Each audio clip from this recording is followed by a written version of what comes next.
Hello दोस्तों, स्वागत है आपका अपने YouTube channel Rohit Goswami law classes में। आज मैं आपको कराने वाला हूं LLB first year, LLB first year same first code, जिसका जो पेपर है हमारा 1002, ठीक है, जिसे हम कॉन्स्टिट्यूशन बोलते हैं। क्या बोलते हैं? Constitution first. इसका है ये वेरी शॉर्ट, इसे वेरी शॉर्ट भी कह सकते हैं या शॉर्ट क्वेश्चन। लघु लघु में भी बना सकते हैं इसे, अति लघु, ये दोनों प्रकार का क्या है हमारा क्वेश्चन है, ठीक है। अगर 10 नंबर में आता है 10 नंबर में, अगर 20 नंबर में आता है तो 20 नंबर में, इन दोनों को हम बना सकते हैं। और अपनी वीडियो पर चलने से पहले अगर किन्हीं जिन्होंने हमारे चैनल को लाइक शेयर एंड सब्सक्राइब नहीं किया तो हमारे चैनल को लाइक शेयर एंड सब्सक्राइब जरूर कर लें और बेल आइकन घंटी को अवश्य दबा लें, ठीक है ना। आपके पेपर में अब ज़्यादा टाइम नहीं है, आप ज़्यादा से ज़्यादा मेहनत करें और अच्छी सी तैयारी करें। और अब मैं बताता हूँ मूल ढांचे का सिद्धांत। मूल ढांचे का सिद्धांत देखो, बच्चे कहीं पता नहीं क्या क्या पढ़ते रहते हैं, मैं आपको आज बिल्कुल सटीक जानकारी देने वाला हूं। और यह अधिकतर आपको 5 नंबर में आए, ये 10, अगर आपको लघु में आए तो आपको ये पूरा प्रयासन करना है, ठीक है। और ये अगर आए 20 नंबर में तो सुनो, लघु में आए तो पूरा प्रयासन करना है, और अति में आए तो मैं बता दूंगा आपको किस प्रकार से करना है। चलते हैं हम अपने प्रश्न पे। सबसे पहले संकरी बनाम भारत संघवाद वर्ष 90, यहाँ पे हमें क्या कर देना है, यहाँ पे 51 कर देना है, 90 51, ठीक है।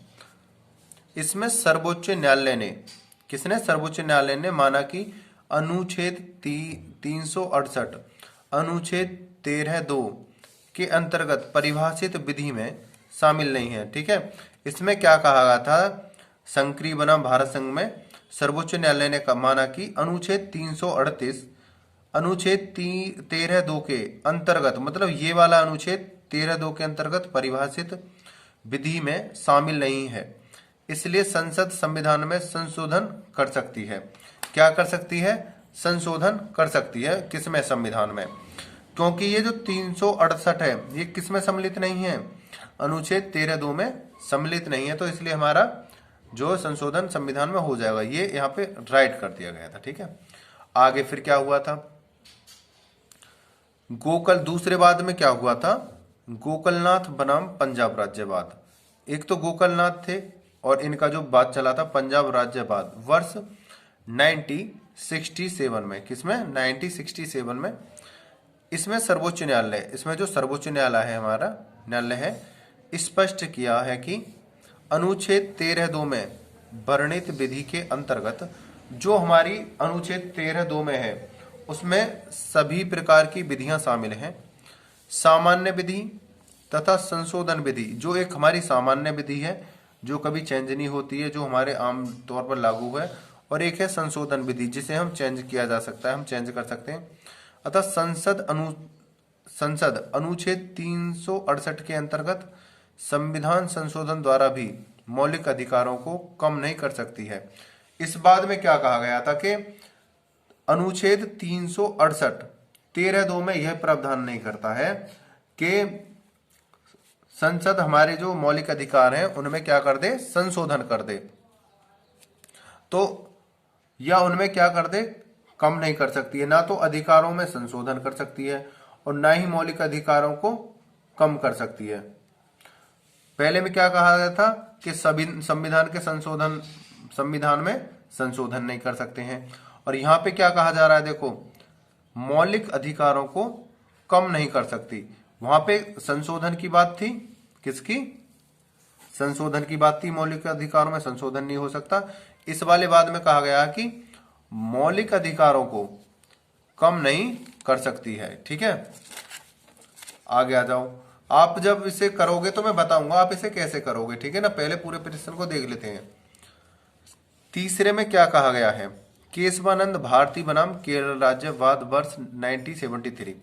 इस बाद में न्यायालय ने, ये यहाँ पे न्यायालय ने कहा संसद संविधान के किसी भी भाग में संशोधन कर सकती है। जो है संविधान, संसद जो होती है हमारी, संविधान के किसी भी भाग में संशोधन कर सकती है।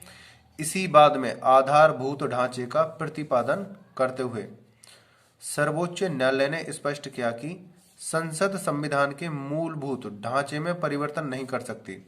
लेकिन यहाँ पे क्या हुआ कि सर्वोच्च न्यायालय ने स्पष्ट किया कि संसद संविधान के मूलभूत ढांचे में, जो हमारा निजी ढांचा है, उसमें परिवर्तन नहीं कर सकती। इस मामले में गठित संविधान की पीठ, अब तक की सबसे बड़ी पीठ 13 न्यायाधीशों की थी, अतः इसी का निर्णय मान्य है।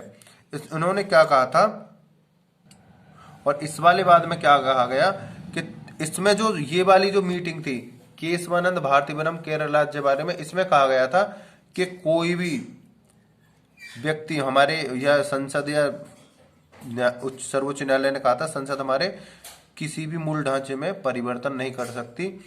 और इसमें 13 जज बैठे थे। क्या बैठे थे? जज, यानी न्यायाधीश थे। और उन्होंने ये अंतिम निर्णय लिया था कि इसके बाद कोई निर्णय नहीं होगा, है ना। आगे चलते हैं। संपत्ति का अधिकार। संपत्ति का अधिकार पहले मूल अधिकार था, जिसे 44वें संविधान संशोधन अधिनियम 1978 के द्वारा मूल अधिकारों की श्रेणी से हटाकर कानूनी अधिकार बना दिया गया। इसमें सिर्फ एक बदलाव हुआ था। संविधान संशोधन 44वें संविधान संशोधन द्वारा जो हमारा संपत्ति का अधिकार था, जो व्यक्तियों के पास संपत्ति थी, आप कितना भी रख सकते हो, कोई टैक्स नहीं था। तो उन मतलब जो टैक्स था वो अलग था, मतलब आप कितनी भी संपत्ति के मालिक हो सकते हो, सरकार से नजरें छुपा सकते हो, वो चीजें बहुत थी, क्रूरताएं थी। लेकिन उसमें क्या हुआ, सरकार ने निश्चित कर दिया कि संपत्ति का अधिकार अब मानवीय अधिकार नहीं होगा, ये सरकारी अधिकार होगा। अब इस क्वेश्चन की जान निकालता हूं, इसमें है क्या। जो ये पहला वाला केस है, आपको 5 नंबर का, पहले आपको जो वेरी शॉर्ट है वो सेट करना बता दो। इसे सेट कैसे करोगे, इसमें आपको क्या लिखना है, ये बाद लिखना है, ठीक है। बाद लिख के आप इसमें लिखोगे संसद संविधान में संशोधन कर सकती है। पहले तो ये कह दिया था, है ना। इस वाले बाद में कहा गया था संविधान में क्या हो सकता है, संशोधन हो सकता है। फिर इसमें क्या कहा गया था दूसरे में, गोपालनाथ बनाम पंजाब राज्य में, कि मौलिक अधिकारों को कम नहीं कर सकती कौन, संसद। तीसरे में क्या कहा गया था, केशवानंद भारती बनाम केरल राज्य वर्ष 1973 में, कि कोई भी संसद, सर्वोच्च न्यायालय ने बोला था संसद जो है कोई भी मौलिक अधिकारों को परिवर्तन नहीं कर सकती है। और ये कहा था 13 न्यायाधीशों की जो बैठक हुई थी, उन्होंने कहा था मौलिक अधिकारों में, मूल ढांचे में कोई परिवर्तन नहीं किया जा सकता। तभी से यहां से ये प्रश्न बना है, आधारभूत ढांचा। क्या बना है, आधारभूत ढांचे में कोई परिवर्तन नहीं किया जा सकता। लेकिन एक जो अधिकार था हमारा संपत्ति का अधिकार, उसको 44वें संविधान संशोधन द्वारा क्या हुआ था, इसे बाहर निकाल दिया गया था। किसमें से, हमारे समानता के, मतलब इससे जो हमारे अधिकार है मूल अधिकारों में से, इसे संपत्ति के अधिकार को बाहर निकाल दिया गया था। पहले हमारे जो मौलिक अधिकार थे वो कितने थे, 7 थे। मौलिक अधिकार पहले हमारे कितने थे, 7 थे, जिनमें संपत्ति भी शामिल था। और पहले कौन कौन से थे, वो एक था समता का अधिकार, समता, स्वतंत्रता, संस्कृति, धर्म, ठीक है। एक था शिक्षा का, संवैधानिक उपचार,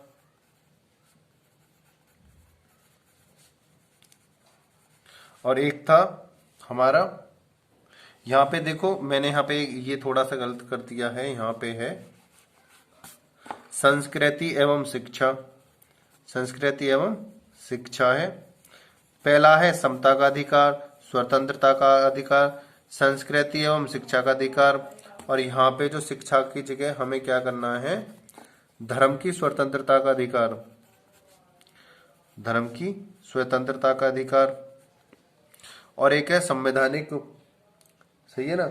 और चौथा कौन सा है हमारा, वो लास्ट वाला जो हमारा सबसे इंपोर्टेंट रह जाता है, नंबर 1 समता, दूसरा स्वतंत्रता, तीसरा संस्कृति और शिक्षा, चौथा है धर्म, पांचवा है संवैधानिक उपचार, छठा रह जाता है शोषण के विरुद्ध अधिकार, शोषण के विरुद्ध अधिकार।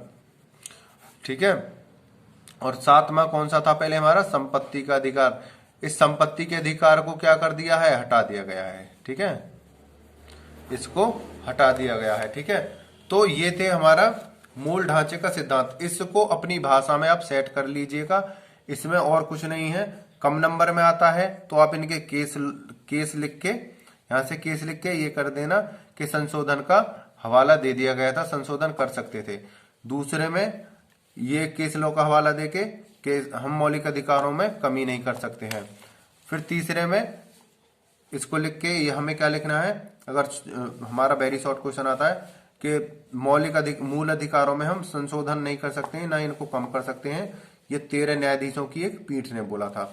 और 44वें संविधान संशोधन द्वारा संपत्ति के अधिकार को निरस्त कर दिया गया है। ठीक है ना, ये हमें बना देना है। वीडियो को अंत तक देखने के लिए धन्यवाद। और अगर आपका इस वीडियो से संबंधित कोई डाउट है तो आप हमें कमेंट सेक्शन में बता दीजिएगा कि आपको कोई डाउट हो तो। ठीक है ना, हम आपकी कमेंट का इंतजार करेंगे। ठीक है ना, और वीडियो को अंत तक देखने के लिए धन्यवाद। और मन से अपने पेपरों की तैयारी करो। अगर आपका कोई डाउट बनता है, आपको कुछ हमसे पूछना है, कुछ क्वेश्चन के बारे में, आप हमसे कमेंट करके बोल सकते हो। वीडियो को अंत तक देखने के लिए धन्यवाद। Take care. जय हिंद, जय भारत।